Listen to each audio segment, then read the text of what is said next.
The Coca Cola bottle is 100 years old this year. Wow, that's even older than I am. In this video, we will analyze Warren Buffett's investment in Coca Cola. We'll break down what he did and how you can do it too. Get ready to learn how to make your money work for you and build a solid financial future. Business tenets. A simple and understandable business. Coca Cola's business model is straightforward. It buys raw materials, makes concentrates, and sells them to bottlers who then mix them with other ingredients and distribute the final product to stores and vending machines. Their well-known brands include Coca Cola, Diet Coke, Sprite, and more. Coca Cola has a significant global presence, owning stakes in major bottlers like Coca Cola Enterprises and Coca Cola Amatil, which operate across various regions. With a strong distribution network, international sales contribute to the majority of Coca Cola's revenue and profits, showcasing its global dominance. Consistency. Coca Cola boasts an unparalleled operating history spanning over 120 years, maintaining its core beverage business since its inception in the 1880s. Despite occasional ventures into unrelated industries, the company's focus on its iconic beverage product remains steadfast. Over the decades, Coca Cola has experienced exponential growth in size and global presence, transitioning from a small operation with 10 traveling salesmen to a multinational powerhouse selling billions of cases annually across over 200 countries, generating billions in revenue. Favorable long-term prospects. Buffett highlighted Coca Cola's unparalleled qualities, a simple and understandable business model, demonstrated consistency, and favorable long-term prospects for market growth and leadership. He recognized Coca Cola's potential for substantial future growth, given its global leadership and projected unit expansion. Management tenets. Rationality. Coca Cola's robust net cash flow growth has enabled the company to enhance shareholder value through dividend increases and extensive share repurchases. Despite aggressive investments in overseas markets, Coca Cola continued its share repurchase program, exemplifying its strong cash-generating capabilities and commitment to shareholder returns. Honest and integrity. Roberto Goizueta, former CEO of Coca Cola, exemplified integrity and transparency in his leadership approach. He prioritized shareholders' interests and committed to enhancing their investments. Goizueta's strategy focused on selecting businesses with strong returns above inflation, ensuring shareholder value growth. Under his leadership, Coca Cola increased dividends while reducing payout ratios, demonstrating a commitment to shareholders' long-term interests. The institutional imperative. When Roberto Goizueta assumed leadership at Coca Cola, he swiftly divested the company from unrelated ventures established by his predecessor, refocusing on its core business of syrup sales.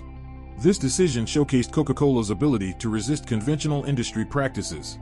Despite the trend of diversification among competitors, Goizueta's bold move consolidated Coca Cola's efforts on its primary product, by reallocating resources to its most profitable segment. Coca Cola maximized economic returns and reinvested profits wisely, distinguishing itself from competitors who pursued diversification into less lucrative ventures. Financial tenets. Return on equity. Goizueta prioritized increasing earnings per share and enhancing return on equity, leading to the sale of Coca Cola's wine business to Seagram's in 1983. Despite the respectable 20% return on equity achieved in the 1970s, Goizueta aimed for higher returns and successfully increased Coca Cola's return on equity to 31.8% by 1988. Under Goizueta's leadership, Coca Cola achieved remarkable financial growth. Owner earnings.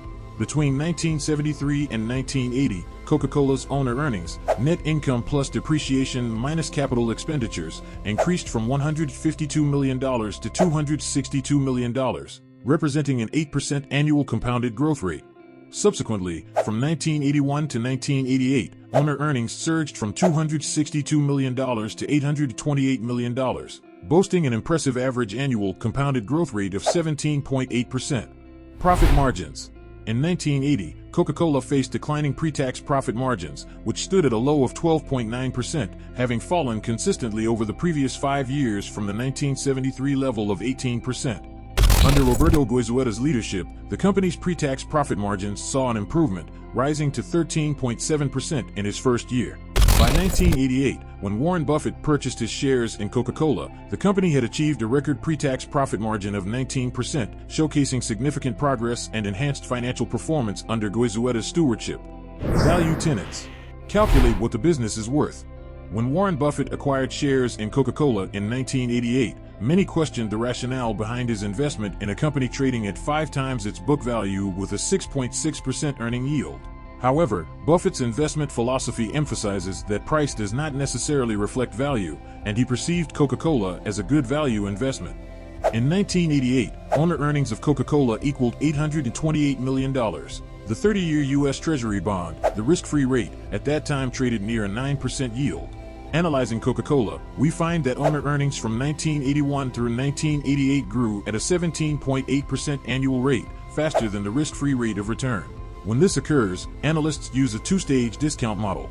This model is a way of calculating future earnings when a company has extraordinary growth for a certain number of years and then a period of constant growth at a slower rate.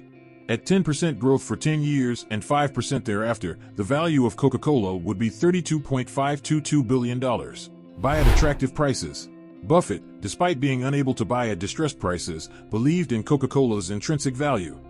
He valued Coca Cola at $32.522 billion, well above the market's $15.1 billion valuation, giving Buffett a margin of safety of 53.57%. Buffett saw a substantial margin of safety and robust fundamental economics despite short-term market fluctuations. This confidence led Berkshire Hathaway to invest over $1 billion in Coca Cola stock, comprising 35% of its portfolio.